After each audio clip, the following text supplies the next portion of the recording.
Hey guys, we're here doing a official first impressions video. Hello, I'm like blanking on my speak right now. Shameless plug on my YouTube channel. I did a unboxing video of this already live, but I want to do something a little bit more official, show you exactly what you're gonna get in the box. A little bit like first person, so you guys can see what it'd be like if you were to open something like this. So let's just go ahead and get into it. First off, you get this nice hard case. Planet Clip's known for it. They do dent up quite a bit, so just kind of be careful, be wary of that. It's not like the hardest case. If I could change something about it, I would definitely make it a little bit more robust, like the die cases, or even like the Lux Ice. But that doesn't change anything about this case. This case is still really good. It was the top of the line, and in many people's eyes, it is still the top of the line case for your marker. So let's go ahead and jump right into it. Go ahead and unzip this.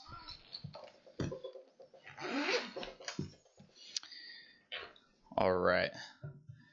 So we'll get to the gun and the barrels in a sec. What you're going ahead and gonna get right out of the box, you're gonna get some grease. Really good grease. They always say to use stock grease on this, but to be honest with you, if you have like a Dow 33 equivalent, this is the grease that would come, with the Shocker RSX versus this. I mean, you can tell there are slight differences, but they're very, very similar. Just get this one. Very, very similar. They both will work. That being said, though, I'm going to use the stock grease for as much as I can. This is mainly just kind of my backup tube of grease. You're going to get a spare parts bag, of course. Planet Clips is known for their giant amount of parts that they give you. O-rings really aren't that expensive. More guns companies should do this. They give you a lot of O-rings. I think it's silly that you're going to spend so much money on a gun, but not even have the amount of O-rings to do at least one round of maintenance on it. I mean, most guns can work a really long time without having to replace O-rings, but Planet Clips is going to give you the very best that they can, which is really nice. I really wish more companies would give you such a large parts kit. You're going to get a nice set of Allen keys, and I'm going to show you real quick. It's ball-ended Allen keys. Really, really nice. My only gripe and complaint about this set that they have to give, it's really nice, but it's also hard to kind of tell like which size Allen key you're getting. And if you can see, like they'll fall out like really easily. I'm missing one actually. Because they fall out so easily. What is super cool though, if you ever need to, you shouldn't ever have to need to do this, but you can definitely turn it into a T-handle if you need to, like I said. But you shouldn't ever, when you're working on a paintball gun, you should never need to use a T-handle on an Allen key. Let's see what else you're gonna get. You're gonna get a barrel sock. So the barrel socks, in my opinion, Planet Clips makes the best barrel sock, minus these rubberized. If you're not going to use like something rubberized like this, HK Army makes them, Exalt makes them, and there are even some that Planet Clips does in partnership that they have as well. But if you're not going to use something like this and you're going to use something that's cloth, Planet Clips is the best. You can see, I have several of them. They make the best barrel sock if you're going to use something that's cloth. In my opinion, my favorites to use are these. They're rubber, they're easy to clean out, really flexible, and they work really well. You're going to go ahead, you're going to get all your barrels. This is not the stock barrel that you'll get. This is my aftermarket disruptive barrel. This is my favorite barrel to use. It's Planet Clips threaded. So if you, for example, I can take, sorry about the squeaking there, I can take the stock tip that comes with the Gtek, and I can throw it on here and get a nice, matte to gloss finish on that.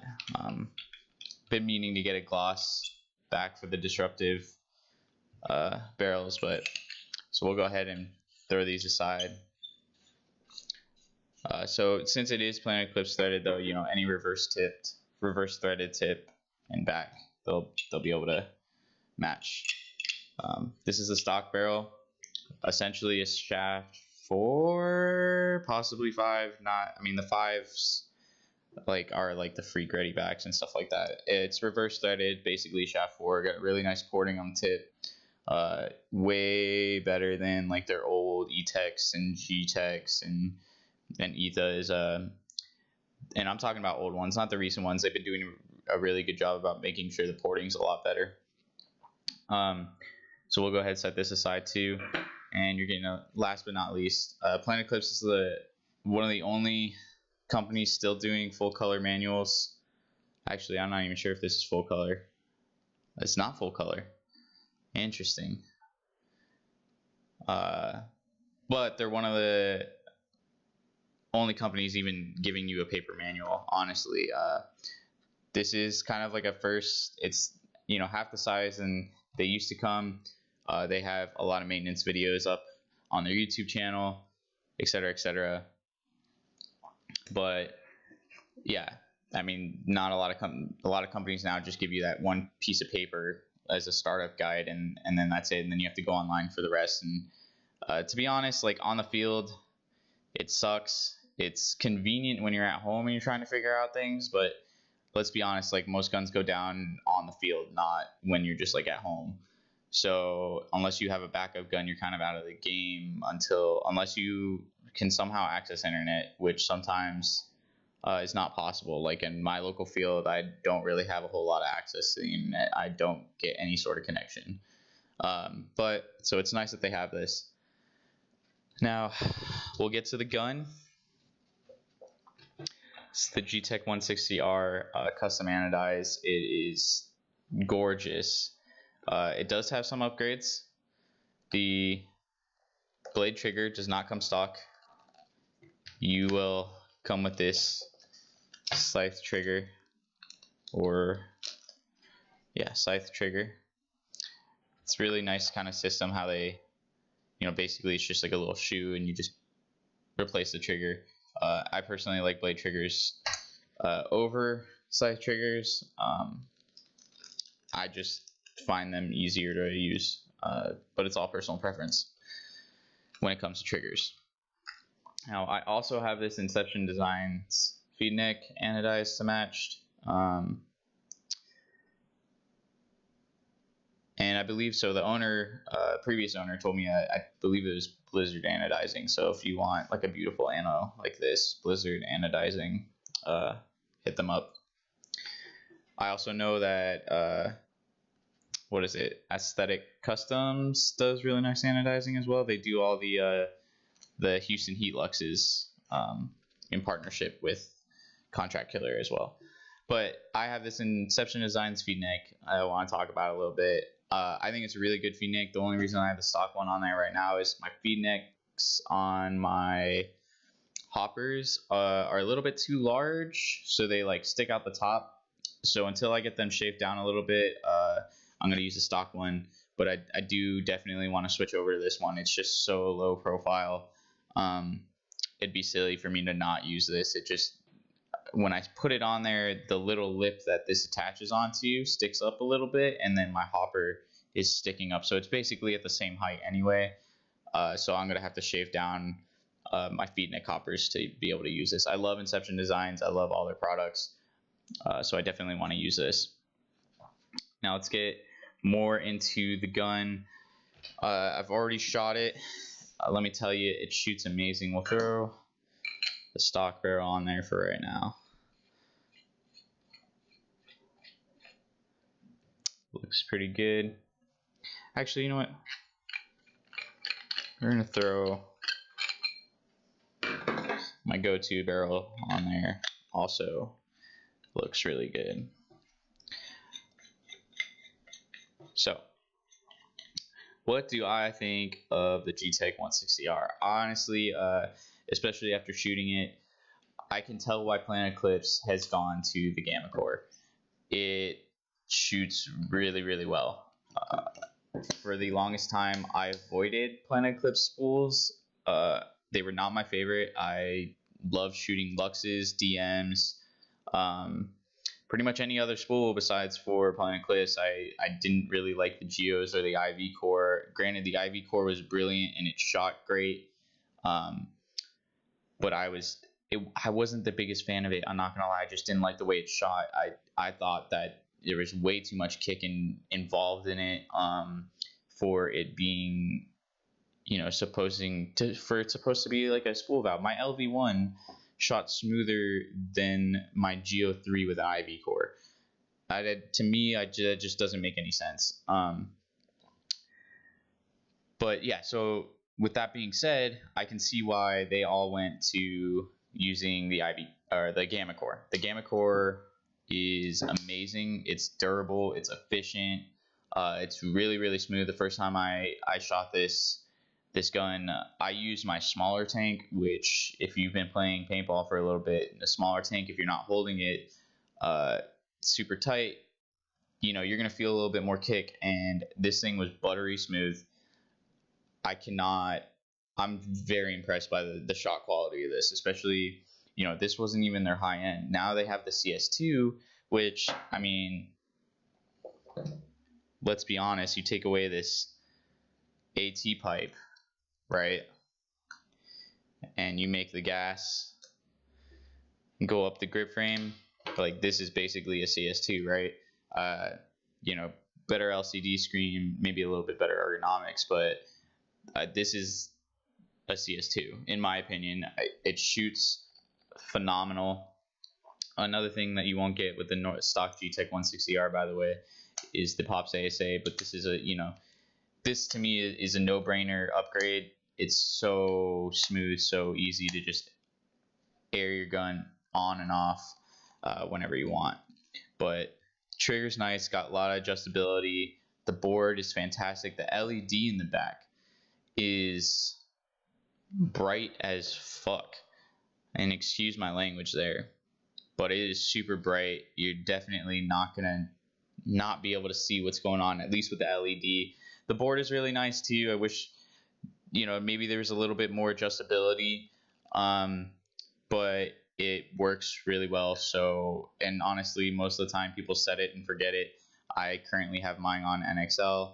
The only other mode that I will use is semi. So as long as I have the presets for NXL and semi-auto, semi uncapped, like I'm set.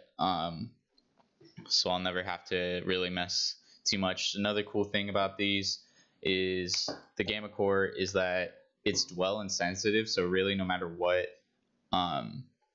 dwell you're running at on the guns, it's always going to work.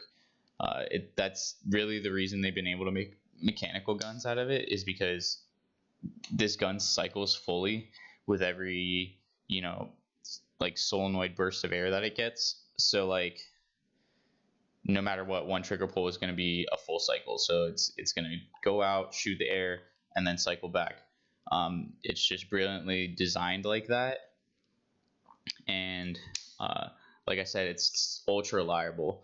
So you're able to get a ton of shots in various conditions. I live in the hot desert.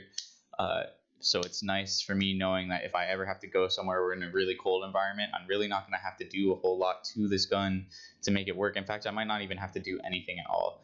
It's completely different from, let's say, my G6R, which requires a pressure tester for sure to make sure that the gun's working properly. For the most part with the G6R, you can kind of set it and forget it with these pressures as well. But it's always good to have one on. I'll never need a pressure tester for something like this. In fact, poppets are supposed to be a little bit more reliable than spools, but honestly, this is my most reliable gun right now. Over the KP3, over the G6R, I would even say over the LV1 that I had, or the Egos that my friends have. I know this thing is always going to work, and it shoots amazing for the, price point. You can pick these up for like $500 used now. I honestly think it's a steal. If you want to go like private label, get a special edition, you can get these custom. You spend the extra dollar that you save by not spending on a high end to get, custom anodized, or you can, man, I lost my train of thought with this. Spend the extra money on upgrades, $500. Get 2 of them, honestly. Seriously, you can do a lot. Sorry, I definitely lost my train of thought with that, but it's, like I said, you pick this up for $500, pick up the blade trigger, pick up, the Pops ASA, you're still under a high-end gun, and it shoots and competes very much like a high-end gun. They have private label. The GI makes these now, which fixes like this little, because like I wasn't a fan of this like this cut on the back cap. Like I thought that the normal Gteks looked better than that, but holding it and shooting it down, looking down the barrel, I really don't notice it at all. So it doesn't bother me, and looks are just like one part of how the gun, it doesn't like affect how the gun performs. This gun performs way better than it looks, and I still think it looks amazing, especially with this ammo. It's a brilliant marker.